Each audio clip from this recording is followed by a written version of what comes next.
Ոչ հրապարակային խոսում եք ադրբեջանցիների հետ այդ մասին, օրինակ ասում եք իրենց, որ անթույլատրելի է այնինչ արվում է եւ այլն, թե լրությամբ հետևում եք սահմանազատման process-ը։ Զինված ուժերը, գլխավոր շտաբը եւ գլխավոր շտաբի ենթակա ոչ մի զինվորական ադրբեջանական զինուժի զինծառայողների հետ կապ չի պահպանում։ Քաղաքական խողովակներով ասում եք, որ քաղաքական պաշտոնյաները դա անեն։ Այդ հարցը ուղղեք համապատասխան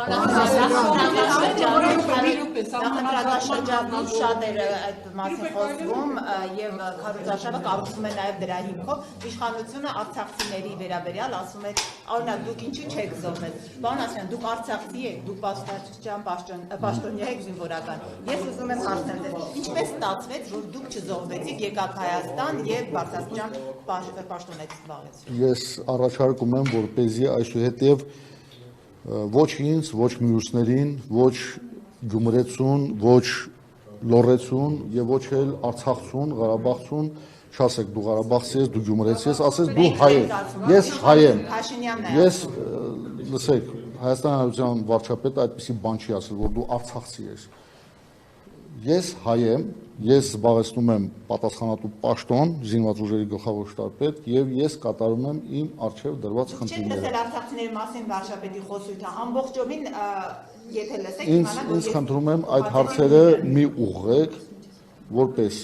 պետական պաշտոնատար ռազմական գործիչ ես կատարում եմ իմ Զինատեսակների անունները ինչու է փոխվել դա ինչ է Զինատեսակների անունները իրենք պայմանական հայկական անվանումներ են մեր զորքերի կառավարման գործում Արտադրողի հետ մենք պայմանագրեր ունենք, որտեղ պայմանագրային պարտավորությունների մեջ այդպիսի կետ չկա նշված, որ մենք իրավունք ունենք իրենց զինատեսակի անունը փոխել։ Ադրբեջանին անցած Պատահում է, որ դուք համաձայն չլինեք սահմանազատման հանձնաժողովի անդամների հետ եւ ձեր առաջարկները։ Սահմանազատման աշխատանքը ունի հիմք։ Իսկ հիմքը հանդիսանում է համապատասխան քարտեզը, տարեթվի 100,000 գլխավոր շտաբը տիրապետում է այդ քարտեզին եւ այդ քարտեզի պահանջներով մենք մեր աշխատանքները իրականացնում ենք։ Հանձնաժողովի կազմում նաեւ կա զինված ուժերի կազմից ներկայացուցիչ, ով շատ լավ է տիրապետում ռազմական քարտեզագրությանը եւ լավ գիտի այդ քարտեզի բոլոր պահանջները։ Ինչի համաձայն չլինեմ, եթե ինքը կատարում է ճիշտ Հայաստանի Հանրապետության ինքնիշխան տարածքի պետական սահմանով։ Դուք իրանցում եղել եք վատ է, երբ որ ինքը սահմանազատված է եւ այնտեղ ծառայությունը իրականացվում է նույնիսկ առանց պահունակը զենքի միացնելու հակառակ կողմում եւ մեր կողմում եւ այնտեղ ոչ մի կարակոս չկա եւ բնակչությունը իր բնականոն աշխատանքն է։ Ադրբեջանին անցած զինտեխնիկան, որ 20-ին վարժանքների հավաքման, այլ ոչ թե զինկոմիսարիատները, այլ կառույցներ։ Չկա այդպիսի բան, ցանկացած մարդու վարժական հավաքի կանչում են զինկոմիսարիատի։ Պարոն Ասրյան, իսկ 44 օրյայի այն զինտեխնիկան, որ 23 թվականի ավելի ճիշտ սեպտեմբերին, որ անցավ Ադրբեջանին, ինչ որակի զինտեխնիկա էր։ Ցանկացած ժամանակահատվածի տեխնիկա գնահատվում է տվյալ ժամանակահատվածի իր որակներով։ Հին արտադրանքի ոչ մի տեխնիկա իր նշանակությունը չի կորցնում։ Ռուս-ուկրաինական պատերազմում դուք ականատես եք լինում տեխնիկաներ, որոնք հին են, սակայն խնդիր են կատարում։ Եվ մենք էլ չենք ասում, մենք հրաժարվել ենք հին տեխնիկաներից, ցանկացած տեխնիկա իր տեղն ունի զինված ուժերի սպառազինության եւ ռազմական տեխնիկայի չեք թողում է պատասխանեն հարցին, այսինքն ցանկացած տեխնիկա իր տեղն ու նշանակությունն ունի, դերը նշանակությունը սպառազինության եւ ռազմական տեխնիկայի շարքում։ Ջարդոն ենք ունեցել, զենք չենք ունեցել։ Միջև մեր գները։ Մի շեղեք ինձ հացից, մի բերեք զինված ուժերի գլխավոր շտաբպետի պատասխանը, բերեք ուրիշ հարցության վրա։ Մեր բանակին, որովհետև այդ խնդիրը փորձագետներն ասում են, որ այս նոր զենքերը խնդիր ունեն ընդհանուր բանակի զինտեխնիկայի համադրության հետ կապված։ Որ փորձագետն է դա ասել։ Ռազմական։ Ով։ Անուններ ես հիմա Անունով ինձ ասեք, որպեսզի ես համոզվեմ իրականում, ես կհանդիպեմ այդ ռազմական փորձագետների հետ եւ ես կբացատրեմ, որ ընդհակառակը կբացատրեմ, ցանկացած ժամանակ մենք հենց այնպես զենք չենք գնում։ Մենք գնահատում ենք բոլոր պարամետրերը, չափորոշիչները, այդ զենքը մենք կարող ենք ինտեգրել մեր սպառազինությանը տեխնիկային, մենք ունակ ենք դա սովորելու, մեր զորքը ունակ կլինի դա կիրառելու, ինչպես ենք դա ինտեգրելու ընդհանուր համակարգում, մենք ինչպես ենք դա կառավարելու ընդհանուր ավտոմատացված համակարգում, այո։ Պարոն Ասարյան, տպավորիչ զորահանդես էր, որը կարծեք թե դուր չեկավ մեր ընդդիմությանը, ինչ որ բաներ գտան, որ տեխնիկան կա, բոմբերը չկան եւ այլն։ Ես ուզում եմ հասկանալ Աստված մի արածի, որ պատերազմ լինի, չէ՞ որ դա պաշտպանելու է բոլորին։ Ձեր կոչը ո՞րն է։ Իսկ դուք տեսել եք, որ զինտեխնիկա անցներ, օրինակ ավիացիան առանց հրթիռների լիներ կամ զինատեսակ անցներ, հրթիռները չլինեին։ Նույնիսկ պատկերացրեք ռազմական բնակավարում անվտանգության ապահովման համար եթե հետևեք մի շարք զորահանդեսների, լինում են, որ շատ վտանգավոր միջոցները այնպես են անում, որպեսզի անվտանգ լինի, բայց մենք զորահանդեսի ընթացքում ցույց ենք տվել բոլորը իր մարտական վիճակում եւ ես տպավորված եմ այդ զորահանդեսով, որովհետեւ ես եմ անձամբ նաեւ կառավարել այդ զորահանդեսը, տեսել եք զորահանդեսի հրամանատարը եղել եմ ես նույնիսկ պատկերացրեք այնքան էր իմ համար տպավորիչ, որ իմ աչքերը նույնիսկ արցունքոտվում էին, որ ես տեսնում էի իմ քայլող, իմ դիմաց քայլող զորահանդեսի հրամանատարի գլխավոր շտաբետի դիմաց քայլող զորքը, տղամարդիկ եւ կանայք, ինչպես նաեւ այն սպառազինությունը եւ տեխնիկան, որ մենք գիշեր-ցերեկ աշխատանքի արդյունքում բերել ենք։ Նայեք, զորահանդեսը ինքը ամեն տարվա մեջ մի քանի անգամ անցկացնելու միջոցառում չէ։ Առաջին 16 թվականից հետո 26 թվական 10 տարվա ժամանակահատվածում անցկացվող զորահանդես է։ Դա մի բերեք, կապեք ընտրություններից առաջ։ Ես գտնում եմ, որ դա սխալ միտք է։ Եվ բերվեց արվեց այն ժամանակ, երբ որ ընտրություններ Պատերազմից հետո բանակը գտնվում էր այն վիճակում, որ ինքը պիտի վերականգներ իր կորուստները, ձեռք բերեր նոր տեխնիկա, սպառազինություն, բանակը պետք է իր ողնաշարը ուղղեր, եւ մենք ուղղել ենք այդ ողնաշարը մեր քրտնաջան աշխատանքի արդյունքում, մեր պաշտպանության նախարարի ամենօրյա գիշեր-ցերեկ աշխատանքի արդյունքում իր պահանջկոտությամբ, մեր աշխատանքով մենք կարողացել ենք ուղղվել եւ մեր հասարակությանը մատուցել այն, ինչ որ մենք կատարել ենք։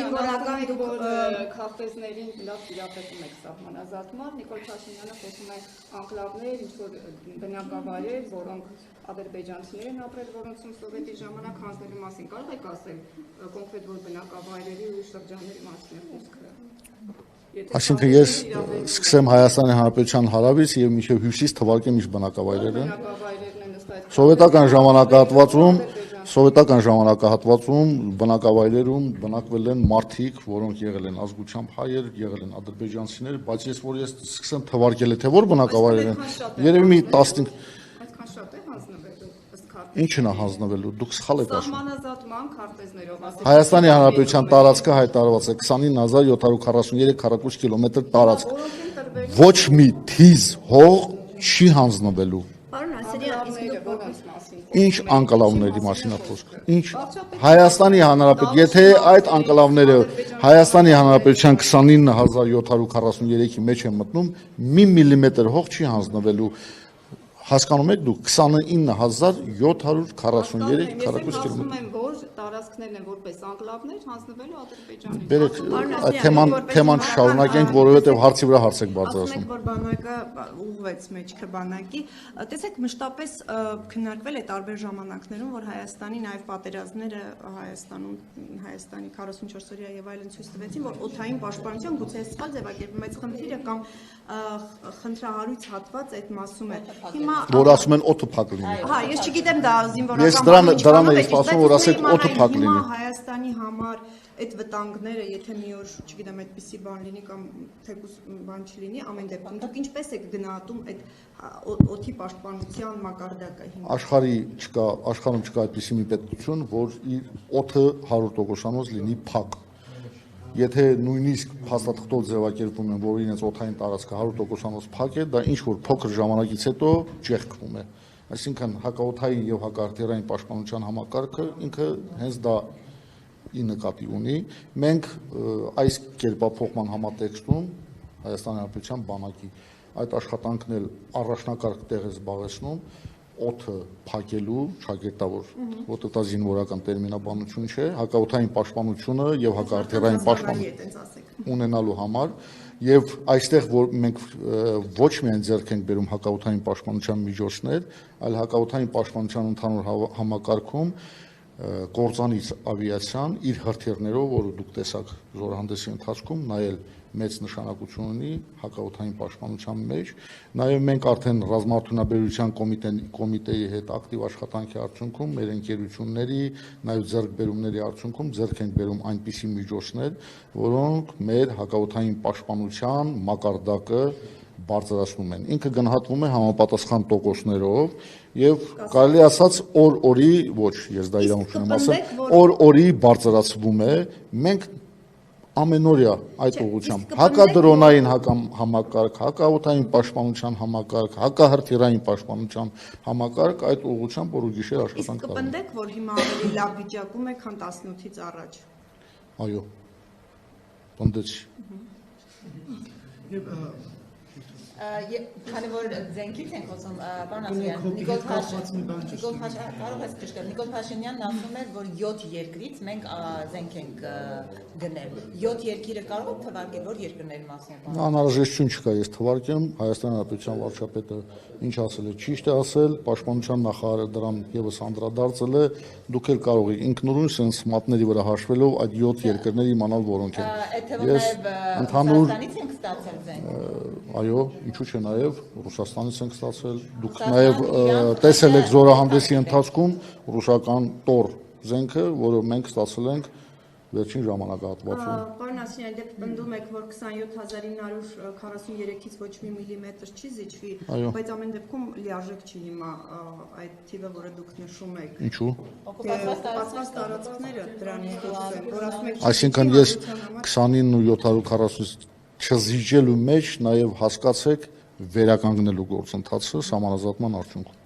Եվ պարոն Ասրյան, հոբի հետ կապված առանձնացում, հա, նախատեսվում այս բանակի բարեփոխման եւ արդիականացման շրջանակներում, թե ոչ, որտեղ բանակի բարեփոխման, նո ես հասկացա ձեր հարցի իմաստը։ Հարցի իմաստը ես միանգամից հասկանում եմ, դուք ինչ եք ուզում ինձ հարց տալ։ Հայաստանի Հանրապետության հակաօդային եւ հակահրթիռային ու հակադրոնային համակարգերը պետք է հույսները դնեն իրենց վրա։ Ուրիշ ոչ մեկի վրա մենք հույս չպետք է դնենք։ Մենք պետք է այնպես ուժեղանանք, որ մենք ինքնուրույն մեր Հայաստանի Հանրապետության տարածքում կարողանանք մեր առջև դրված խնդիրները կատարել։ Խնդրեմ։